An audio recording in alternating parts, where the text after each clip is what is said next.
It was March 27, 1999. An F-117 Nighthawk, often likened to a ghost because of its advanced stealth technology, is tearing through the night sky, gliding over the Serbian countryside. Inside the cockpit is Lieutenant Colonel Darrell Zelko, and his mission is to drop bombs in order to destroy an important Serbian command and control target in Belgrade. Normally, during Operation Allied Force at this stage, F-117 aircraft would be escorted by EA-6B Prowlers and F-16 CJs under Standard Operating Procedure, SOP. However, on this particular night, the weather was so bad that the entire EA-6B Prowler force was grounded, and the F-16 CJ aircraft, equipped with armed missiles that were directly protecting Vega, 31's sector, were also recalled early. As a result, Zelko was left alone. To make it back safely, he had to be a ghost that left no trace. Fortunately, he was sitting in the most advanced stealth aircraft ever built. To radar, this 65-foot giant looked no bigger than a tennis ball. It was that invisibility that turned the Nighthawk into an undefeated ghost that, up to that point, had never been shot down by the enemy. This time, Zelko does not know what is waiting below on the ground. An air defense missile unit is lying in ambush in the darkness. This unit is commanded by Lieutenant Colonel Zoltan Dani. He has just received invaluable intelligence from spy networks. До нас є свій F-117 летите сами. A once-in-a-thousand-years opportunity has arrived. Включите радар зарано у позоровая. The P-18 early warning radar system is activated. Dani has tuned it down to the lowest VHF frequency possible in order to detect enemy aircraft. But at this frequency, the radar also picks up clouds and rain, covering the screen with false returns. Dani steps forward himself and narrows his eyes at the screen. Сада видим. In the middle of the sea of interference, there is something different. A small dot is moving steadily toward Belgrade. Овдие. Включите радар за контролу в атре. This is the most dangerous moment. According to Dani's rule, they must never emit for more than 20 seconds. If they go beyond that limit, it means enemy anti-radiation missiles will come plunging down. In the sky above, Zelko's Nighthawk is still tearing through the night, gliding toward the target and preparing to begin the bomb release sequence. Наставите да отражите. Dani checks the low-frequency radar once again. He can vaguely see the target ahead. But if the fire control radar cannot lock onto the target, the launcher will become useless. Наставите да отражите. Померите другий путь. The report rings out in frustration. His soldiers are disheartened. They know that if two sweeps still fail to lock the target, the radar crew must immediately shut everything down, pack up, and relocate the site. High above in the sky, Zelko moves into the target position and opens the weapons bay.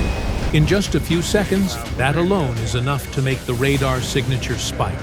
At the same time on the ground, Dani does not give up. He makes a risky decision to break his own rule. Третий путь. Укучиган. Подполковник, ака имау авионе против зрачия. The operator hesitates. They don't. Не, настави. Dani's gamble has paid off. It is precisely because the bomb bay has just swung open that the F-117's perfect stealth structure is broken. The ghost is fully revealed. Схвати сам. The operator almost shouts. Закучи мету. Dani does not hesitate. Лансирай. Two V601M missiles leave the launcher, drawing two streaks of light across the night sky. Back to Zelko, he presses the button. Two Haveway bombs leave the aircraft, plunge straight down into Belgrade, and then explode. Zelko closes the bomb bay. He lets out a sigh of relief, banks the aircraft to the northwest. Another mission accomplished. It is time to go home. But only about 1.5 minutes after leaving the target, Zelko happens to glance out through the cockpit canopy and spots two missiles tearing through the clouds toward him. They are coming straight at him. Time seems to slow down. Zelko knows it is probably over. They got me. But for some reason, the first one streaks past above his head, close enough to shake the entire aircraft. However, the second one is not so forgiving. The explosion creates a cloud of sharp fragments that punches through the left wing of Zelko's Nighthawk. The aircraft immediately goes out of control and rolls to the left. Inside the cockpit, the sudden acceleration creates a massive negative G-force of up to -7 G. Twice the normal blackout limit for a human being. The centrifugal force hurls Zelko upward. Zelko's vision begins to blur. The scene outside spins violently. Inside, warning lights flash across the instrument panel. His entire body and arms are being violently pulled upward toward the canopy by the negative G-force. But this is his only chance of survival. With every passing second, the ground gets closer. Move! With an extraordinary effort and sheer desperation, Zelko's fingers reach the handle. He yanks it hard. The cockpit canopy is blown away. Instantly, an icy blast of air slaps straight into his face, and the rocket-powered ejection seat shoots him out of the machine, sinking into a sea of fire. For the system, from the moment he pulls the handle to the moment the parachute canopy fully blossoms, it takes only exactly 1.4 seconds. But for Zelko, in the illusion of time dilation, those few instants pass slowly, as if they are endless. The shriek of the wind gives way to the soft friction of the parachute lines. An absolute stillness blankets the space. All the violence comes to a complete end. My mom is not going to be happy with me about this. He is still alive. By survival instinct, he pats his body down and checks his gear. Everything seems to be intact. Suddenly, Zoltan Dani froze. The orange and white parachute glowed like a lantern. You've got to be kidding. It made him a perfect target, likely to be caught the moment he hit the ground. Zelko reaches for the survival radio and makes contact, hoping to catch a rescue signal. Mayday, mayday. I'm Vega 31 on the way down. Fortunately, a reply comes back over the radio. Vega 31, Magic 86 on guard. Roger, roger. Out of the aircraft. Vega 31 is out. Beacon on now. State your last position in reference to bullseye. In the aircraft. Point after target. Zelko's feet hit the ground in a plowed field south of the town of Ruma. There is no time to hesitate. He presses the release, slips out of the parachute harness, gathers up his gear, and hides it. Zelko runs toward the ditch he had seen on the way down. It was large enough to conceal a person lying pressed against it. Zelko crawls down into it. He scoops up mud and smears it over his face and hands. He presses his body tight against the side of the ditch. News of the crashed aircraft spreads quickly. The Serbs waste no time and quickly begin the search. Around Zelko, everything seems more alive than ever, and more people keep appearing. Serbian soldiers search all across the area, and gradually more local police and civilians join in, their lights constantly sweeping across the embankments. The only thing he can do now is lie completely still and wait for rescue. Suddenly, he hears a rustling sound, followed by panting and sniffing coming closer. A dog. It is moving toward the ditch where Zelko is hiding. Zelko slowly reaches down and grips his survival knife. In his head, he keeps weighing his options. The dog moves closer, then it stops. It sniffs around. Its eyes turn in his direction. Zelko tightens his grip on the knife handle, his whole body going rigid. It is a hunting dog weighing around 50 to 80 pounds. Should he kill it? And how could he do that quietly? If he makes any noise, his position could be exposed. He lowers the knife, deciding not to kill it. Zelko tries to stay silent and waits in tense suspense. Every second seems endless. At last, the dog turns and walks away. Zelko relaxes and lets out a sigh of relief. He has just escaped death by inches. At that moment in the sky, inside the cockpit of the A-10, Captain Cherry receives an intelligence report. Sandy 30, intelligence reports. Vega 31 has been captured. Vega 31 may have been captured. This could be a trap. If that intelligence is correct, the rescue team could be walking into a Serbian trap. But if that intelligence is wrong, the chance to rescue Zelko will be missed. Zelko's survival radio suddenly crackles. Vega 31, this is Sandy 30. Cherry tells him to authenticate himself. Zelko understands what that means.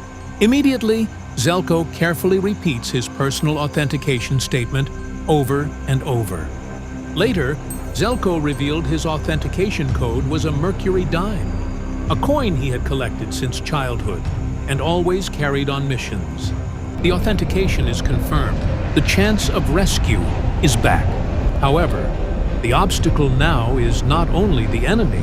A thick layer of fog and low clouds blankets the area, hindering the search for Zelko's position and the identification of threats. Vega 31, is it okay to come in there? Zelko looks up toward the edge of the ditch. Not far away, lights are still sweeping back and forth. How could that possibly be called safe? He hesitates. Silence. Vega 31, if you do not answer, we will try again later. Zelko makes the most reckless decision of the night. Yeah, let's go for it. The decision is made. The rescue team acts immediately. When the helicopter team is 2 miles from Zelko, Vega 31, turn on your signaling device. Zelko followed the order and reached for the infrared strobe, activating it and attempting to send a signal several times, only to realize that the device was broken. On board the helicopter, the crew strain their eyes through the night vision goggles, but they cannot see any signal. There is not much time left. The Serbian convoy is getting closer. Just give me any signal. Zelko hears the urgency in the voice over the radio. He makes a reckless decision. It probably lit up half of Serbia. Holding the flare in his hand, he takes a deep breath. Then he strikes it. A blazing red light tears through the darkness. The Serbian field lights up. A bright ball of light flares up in the middle of the green glow. The light is so harsh that Franks has to squint. There he is! We are bingo, kill the flare. On the ground below, Zelko hears the order and immediately drives the burning end of the flare into the mud and crushes it with his shoe. The MH-60G helicopter dives down. Rotor wash sends dust and dirt flying everywhere. How are you feeling, sir? Great, let's get out of here. Your PJs are here to take you home. The door slams shut. The helicopter lifts off. Below on the ground, the flashlight beams of the Serbian troops are only about 50 yards away, but it is already too late. The entire process, from the moment the MH-60G's landing gear touches the ground to the moment it takes off, takes only about 40 seconds. There were no casualties on either side. We went in with 37, came back with 38. Later, speaking about the incident, Dani said, When it hit, it felt very, very good. Like scoring the winning goal in a football match. On the other side of the line, Zelko always expressed his wish to meet the man who had shot him down and congratulate him. In the end, that wish came true in 2011 when he flew to Serbia. There, the two men shared a warm embrace. Today, you can still see the wreckage of Zelko's aircraft at the Aviation Museum in Belgrade. However, because the aircraft broke apart and was scattered across a wide area shortly after the shoot-down, foreign agents are believed to have scoured the area, buying up wreckage from local farmers. These critical parts are then suspected to have been secretly stored in the basement of the Chinese embassy in the capital Belgrade. From the leaked wreckage, Russia and China are believed to have obtained many core stealth technology secrets, directly contributing to the creation of their next-generation fighters, the Su-57 and J-20.